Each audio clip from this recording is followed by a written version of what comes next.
A new campaign ad released by former Missouri governor and current GOP U.S. Senate candidate Eric Greitens is drawing heavy criticism from across the political spectrum. It's a video that shows Greitens and a group of armed men in tactical gear bursting into a house, with Greitens saying, quote, "The rhino feeds on corruption and is marked by the stripes of cowardice. Get a rhino hunting permit. There's no bagging limit, no tagging limit, and it doesn't expire until we save our country." Of course, rhino is an acronym meaning Republican in name only.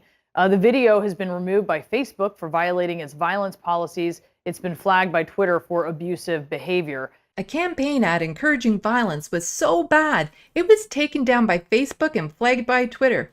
Considering what they leave up, this must mean this ad was way out of line. Surely any candidate with this kind of ad would be disqualified from running and rejected by the people. And joining us now to discuss this is former Republican Congressman from Illinois, Joe Walsh. The big question is, will this even hurt him or will this help him? This will help him. This is Rebel HQ.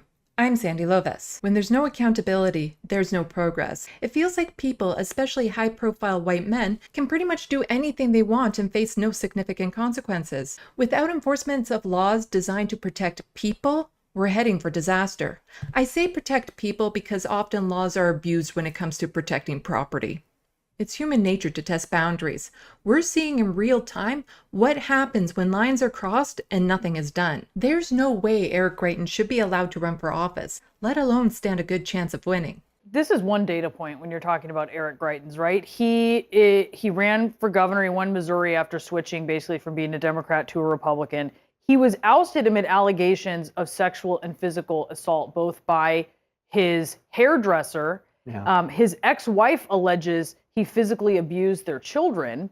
This is just one part of what we have learned about Eric Greitens. He should have been held legally accountable for what he's done. Resigning as governor of Missouri before being impeached let him off the hook. Now he's free to run for office and influence laws that could affect millions. And instead of people rejecting him for the horrible things he's done and will do, they're embracing him.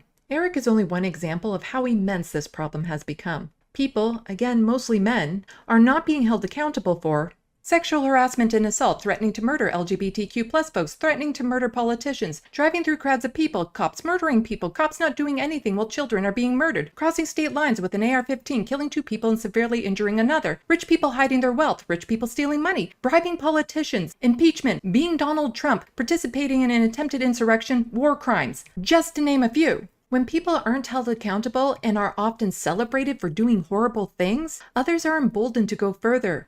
We can already see the escalation.